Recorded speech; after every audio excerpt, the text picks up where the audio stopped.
Amy Trask and Mike Freeman brought that up on Twitter. Hi, Amy. That's what's up. Hi, I see you. Hi, Amy. I see you. She responded back on Twitter. She's really... How does she not have a job? I was gonna... I almost went on a feminist rant. I'm pretty sure because she's over the grind and she's just picking her hustle. Probably, whenever she feels like it, because she's earned that. Feel like, let me show up here, let me do this radio show, let me engage my audience, let me write this book.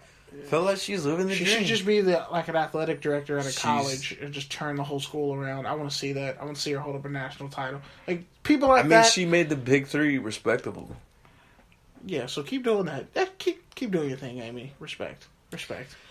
Okay, so back to the Titans. They interviewed their bland offense. The Panthers defensive coordinator, who is black. So hopefully, is he? He gets a job. Yeah, he's like one of the only. Because Terrell Austin got hired to be the Bengals defensive coordinator, which was interesting. Because I'm like, why did he get head coaching love? He's a great coordinator. My thing is, and if the Bengals sign Ezekiel Ansah, I'm going to be really pissed off. I mean, even though I'm not black, I don't want to see black head coaches get shut out this offseason. So hopefully one gets put on. Because I'm tired of the whole... People really usurp the Rooney Rule with nepotism. And then the other issue that I have is John Gruden's staff. He's got a lot of really experienced people. Whites! No, I'm just playing. Everybody on the staff is damn near white, though. No, it's not. I'm joking. Is Rod Woodson coming back or no? I doubt it. I don't think he should. Yeah, some people are great players, not great coaches. I don't even think it's that. He didn't add He anything. didn't earn himself. He didn't earn his keep. I mean, let's be honest. So, go. He was never the defensive coordinator. Go earn in Seattle. Ken Norton's hiring. Wow. Which, by the way, Greg Olsen coaching against Ken Norton Jr. in London. That's the most boring. I might just not be a fan. No, but anyways, like I'm saying, Greg Olsen. The Raiders have nepotism and white males. The Raiders have a really great staff, but I'm just wondering how all those Chiefs work together, and if there needs to be more Indians, and there needs to be more young guys, more innovative trains of thought versus like you didn't use that rehashes. That Chiefs and Indians thing, because that's weird. That was a weird choice, but I got what you're saying. I'm just saying they need some more innovation in the rooms, a little bit more disruption, because we're going to get... It's going to turn into Hell Week and 3-day practice. The coaching staff is a bunch of old heads. That's what I'm saying. That's what I'm saying. So I don't know how it's going to work. A nepotism gig. And Greg Olsen... I'd rather have Mike Shula than Greg Olsen. Okay. I'd rather have Norm Chow. The last thing... do you want to end on a dark note or a funny note? Give me the dark stuff first. All right. So... Get really dark. I really want to, shout out Tyler Hilinski from Washington State, who unfortunately died this week in what appears to be a suicide. Rest in peace. So go ahead, you give me a take or a tangent on it. Depression is real, and you're not alone. As someone who was deeply and horribly depressed, I mean, probably to the point where it was clinical, and I probably should have sought help at the time for stuff that was going on in my life. Still should. Working on that, it's on my list. It's number 15, okay? Of 27. Relax. I'm right there with you. Don't worry. Everyone needs therapy. But and I've even contemplated suicide, so I know people who have tried. I just hope his family and his loved ones find some solace in his memory and can move forward and really use his life to kind of just remember, I don't know, to keep pushing forward. Push forward for him. Because that's never easy. I think my take on it is, as Drew Bledsoe said, you know, this is something that everyone goes through, and it's not a sign of weakness. It's a sign of strength if you're able to talk to and deal with it. Especially if you're at a point in your life where you do have a lot of people that you do and don't know that directly support you and want to see you succeed. It's okay to reach out and talk to someone. You know, like you said, Kenny, we've all been there. We've all been in spirals. We've all thought people don't care. We've all thought about taking our own lives. And unfortunately, some of us go through with it. And it's really sad because we always talk about how different all of us are and the different challenges we all go through. But really, at the root of it, we're all humans and we all pretty much go through the same stuff. And it's... feel the same emotions, just sometimes at different times. And especially, man, there's so many platforms out there. It's just a matter of really being able to do it and just believing in it and trusting the process that things will come back around and you will feel better and tomorrow's a new day. Because it really is easy to be reclusive and angry and just harbor all those feelings. But like I said, like I've been to the precipice of where my anger taps out. I've like when you top out of just depression and anger at its height, you really are just in a hole and lower than you've ever felt. I think my biggest thing is we look at it like... keep clawing and fighting out. We look at it like this was a young kid. He had his whole life in front of him. He had no reason to do this. But the fact is, we don't really even know what he was going through. We don't know if he was sick. We don't know what was going on with his family or his academics or his team or whatever. So it's like, we don't know because he didn't say anything. And that's... maybe people didn't ask enough questions.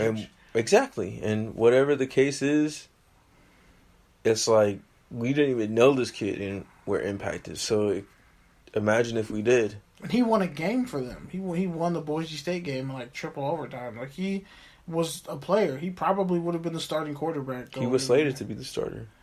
And it's just like, it's crazy. When you think somebody has something, sometimes just do the most human thing you can do. Just reach out and say hi. Sometimes even when you're winning, you're losing. So it's just always important to keep that in mind. You never know what someone's dealing with. Yeah. Okay, so last note. To finish on a positive note. Tide Pods. You've been talking about it all week, Kenny. So give me a take or a tangent on it. Here's my tangent. There's a take in here somewhere. Tide Pods. Let natural selection take its course. Unless there are children involved. You are over the age of 15, and I'm being really nice when I say 15, and you choose to ingest a Tide Pod, I don't care what happens to you. You're not saying this right now. Because you're a dumbass. You're not saying this. I'm quoting Eric Foreman's dad. Stop being a dumbass, you big dumbass. It's soap. It's like, hey, I don't want to get an STD. Let me start eating condoms. Oh, shit. That's probably going to happen now. I said it. I put it out there.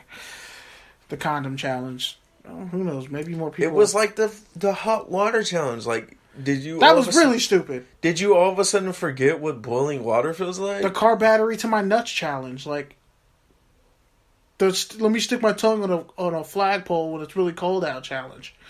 Yeah. Probably lost... Okay, that one's kind of funny, though.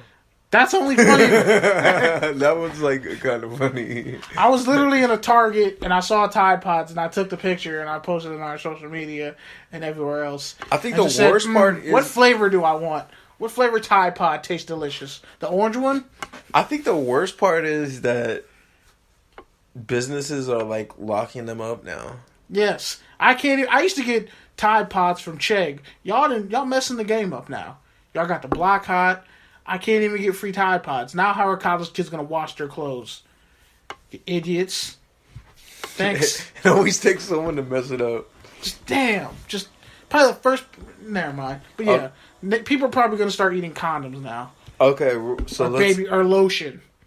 So let's end on this note. We only got a couple more minutes left. Stop doing dumb stuff. We got the East-West Shrine game and the NFLPA collegiate game. So, also, yeah, a lot of college stars in that. And speaking of college stars, who are you looking forward to watching play from either game?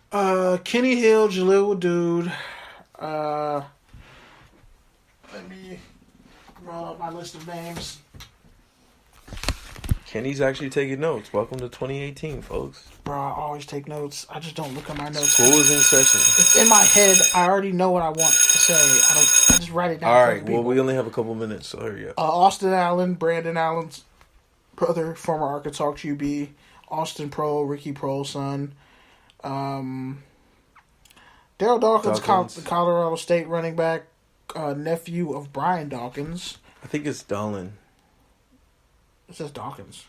I think it's Dolan Dawkins. Yeah, my bad. But yeah, his name's Brian. Yeah, I said Kenny Hill. I want to see the cornerback from Wyoming. He had 4 picks last year. There's a couple of Levon Coleman, running back, Washington. Shout out to Oakland. You know what I mean? East Bay. The running back from Howard. There's a couple from LA. There's a couple of defensive ends from the D2 level that have a ton of sacks. So I'm interested to see them play against some of the offensive tackles that, kind of play their way down into this game, into the NFLPA game. Stephen Mitchell, wide receiver out of USC, he was like one of the top prospects in the country, but he had like 2 torn ACLs, and he rehabbed and had the best year of his career, not the kind that he wanted, but it would be interesting to see him really put his best foot forward. In the NFLPA game, Logan Woodside, the offensive tackle from Cincinnati, he was like a first, second round pick this time last year. So also all the South Florida players, and make sure you asked about Quentin Flowers. That dude's an amazing story. I'm really rooting for Quentin Flowers. He lost his mother and his father in college. All right, so we got exactly 2 minutes and 30 seconds. So. And shout out to Bryce Love, who went back to college for a senior Give your take. Here's my take. Your rant. You got a minute. Hurry up. Okay, so it's been nice this vacation I've had, but I'm probably gonna be going back to work next week. And I will say this: I'm at a point in my life where it's like, me and Pete talked about this before the show. Like, your hobby, your talent, your natural talent is what you should try to make your job, and your job should really be your side hustle. Like, I've worked various jobs, and honestly, it's whatever. I'm really just trying to work towards things that will benefit my skill and promote me going forward and make me a better, happier person. That's all I'm really looking forward to this year. And my birthday and Black Panther, because Pete's going to buy me tickets. Because Black excellence. That's why.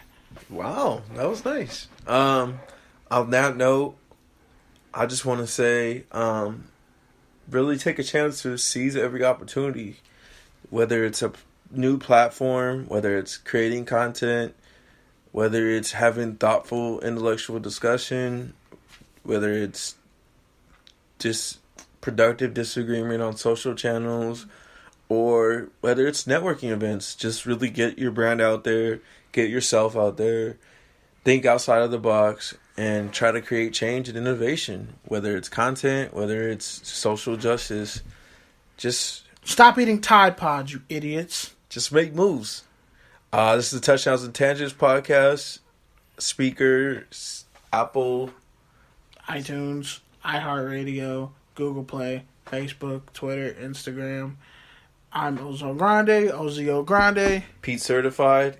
Catch us around the same time next week. Thursdays at 8-ish. No Hood Chinese this week because we broke. Peace.